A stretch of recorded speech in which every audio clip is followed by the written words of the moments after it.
Dios sea con ustedes en esta hora. Vamos a tener nuestro devocional, el cual se titula SOS. ¿En algún momento te has preguntado qué significan estas siglas SOS?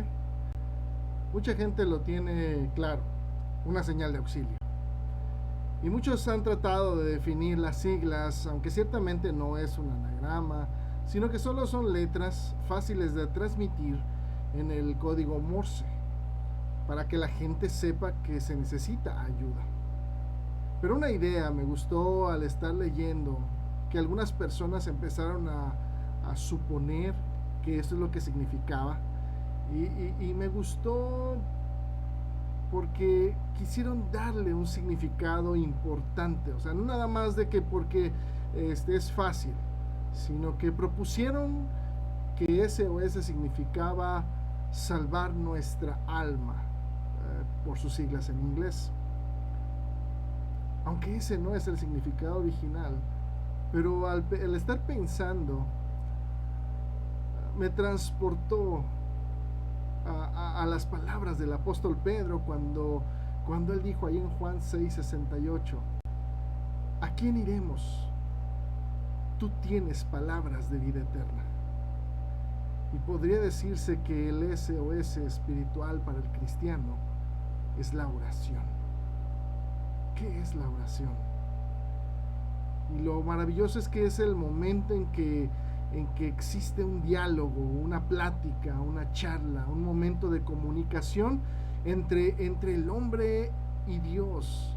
Y en ella se abarcan varios conceptos como adoración, alabanza, agradecimiento, súplica e intercesión. Y precisamente lo podemos ver en la oración modelo, dejada por nuestro Señor Jesús.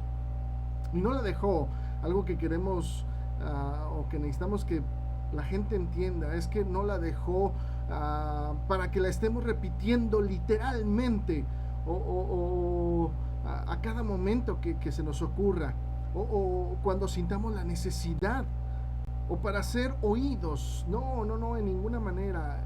Es la oración modelo porque nos enseña cómo debemos orar, tal y como precisamente los discípulos del Señor le pidieron que les enseñara a orar. Ellos sintieron la necesidad y se lo sugirieron. Ahí en Lucas 11:1 dice la escritura que aconteció, estaba Jesús orando en algún lugar, y cuando terminó, uno de sus discípulos le dijo: Señor, enséñanos a orar como también Juan enseñó a sus discípulos. Y es entonces cuando el Señor se toma un momento para enseñarles cómo se debe orar, aunque no sabían cómo entablar una conversación, puesto que la oración es una plática. No sabían cómo hablar, ya que la oración es una comunicación. Claro que lo sabían. Lo interesante es que el Señor les enseña a cómo dirigirse con Dios. Ese es el punto. Y podemos leer ahí en Mateo capítulo 6, versos del 9 al 13, cómo les va mostrando qué es lo que debe haber en nuestra comunicación con nuestro Dios. De qué elementos esenciales debería estar compuesta nuestra charla con el gran yo soy. Y entonces les empieza a decir: en tu oración debe de haber adoración. Por eso les dice en el verso 9: vosotros pues oraréis así: Padre nuestro que estás en los cielos, santificado sea tu nombre. Reconocer su omnipresencia y su santidad. También les dice: debe de haber alabanza. En el verso 10: venga tu reino, hágase tu voluntad como en el cielo, así también en la tierra. Reconocer su poder en todos lados. Debe de haber petición y compromiso. El pan nuestro de cada día, dice, dánoslo hoy, verso 11, 12 y el verso 13, la primera parte. Y perdona nuestras deudas, como también nosotros perdonamos a nuestros deudores. Y no nos metas en tentación, mas líbranos del mal. Reconociendo que Dios es quien nos sustenta en todos los ámbitos de la vida, físico y espiritualmente. Y por último, exaltación, porque tuyo es el reino y el poder y la gloria por todos los siglos. Amén. Reconocimiento de su dominio sobre todas las cosas. Entonces la oración también es un reconocimiento de nuestra parte. No nada más es de que decirlo, sino entenderlo nosotros. De que Dios es aquel que puede ayudarnos, el que puede subsidiar nuestras necesidades, el que puede auxiliarnos en los momentos difíciles, es aquel todopoderoso en quien podemos confiar, en quien podemos apoyarnos, etcétera, etcétera. Pero, ¿por qué debemos orar? ¿Cuál es el motivo para orar? Y precisamente consideremos lo siguiente para darle respuesta a esta pregunta. ¿Por qué debemos de orar? Para obtener alguna respuesta de Dios. Por eso es vital que nuestra oración sea sin cesar. El apóstol Pablo por eso decía en 1 Tesalonicenses 5:17, orad sin cesar. Como lo indica también nuestro Señor Jesús en la parábola de la viuda y el juez injusto en Lucas 18, 1 al 8, en donde la viuda vemos que le insistía al juez injusto y él decía, yo no temo a Dios, yo no respeto a los hombres, pero dice, pero le voy a conceder, no sea que ella venga de continuo y me agote la paciencia, le voy a conceder. Y entonces precisamente nuestro Señor nos lleva y quiere que enfoquemos nuestra vista en donde, en sus últimas palabras, pongamos atención en sus últimas palabras en el verso 7, y Él hace una pregunta de conciencia, y Él dice, ¿y acaso Dios no hará justicia a sus escogidos, que claman a Él día y noche? ¿Se tardará en responderles? Por eso es importante orar. ¿Por qué más es importante orar? Porque se nos ordena orar. Colosenses capítulo 4, verso 2 dice, perseverad en la oración, velad en ella con acción de gracias. El apóstol Pablo nos dice perseverar, o sea, no está diciendo que es algo que debemos, pues que sea algo que si yo quiero o no quiero. Nos está diciendo que es algo constante, algo continuo.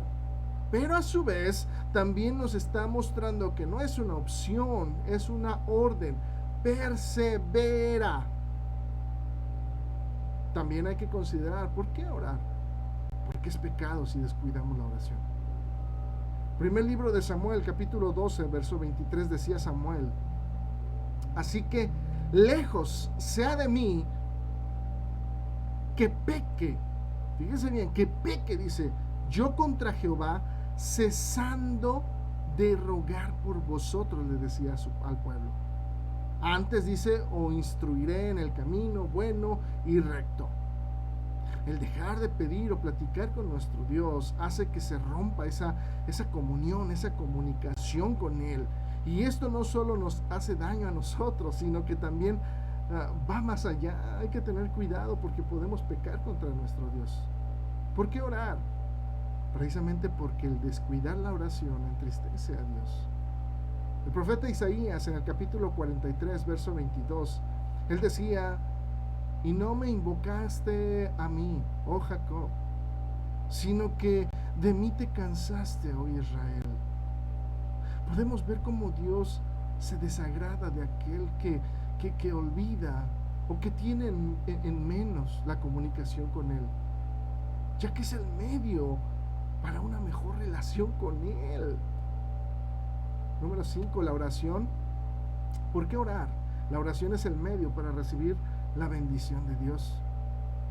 Decía nuestro Señor ahí en Mateo capítulo 7, versos del 7 al 11, pedid y se os dará, buscad y hallaréis, llamad y se os abrirá, porque todo aquel que pide recibe, y el que busca halla, y el que llama se le abrirá. ¿Qué hombre de vosotros que si su hijo le pide un pan le dará una piedra?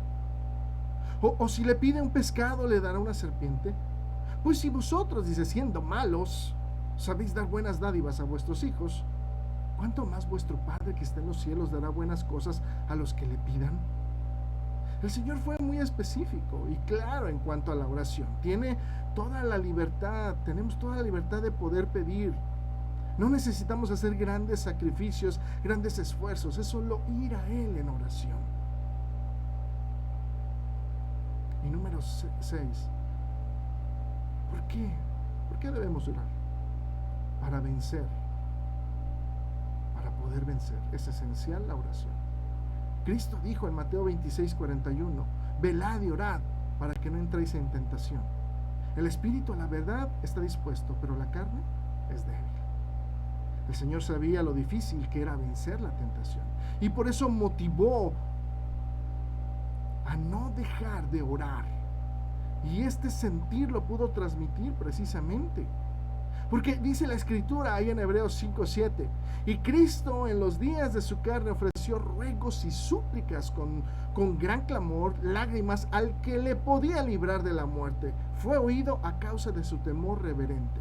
Ese sentir lo pudo transmitir a sus discípulos, puesto que era necesario e importante que entendieran que para poder vencer hay que ir al Padre.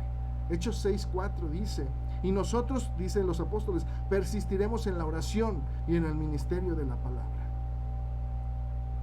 No descuidemos tan grande arma que se nos ha proporcionado por el Señor, con la cual podamos estar en una constante comunicación con nuestro Dios. Es algo que Él ha dispuesto para cada uno de nosotros, y por consiguiente es toda una bendición. Dios te bendiga.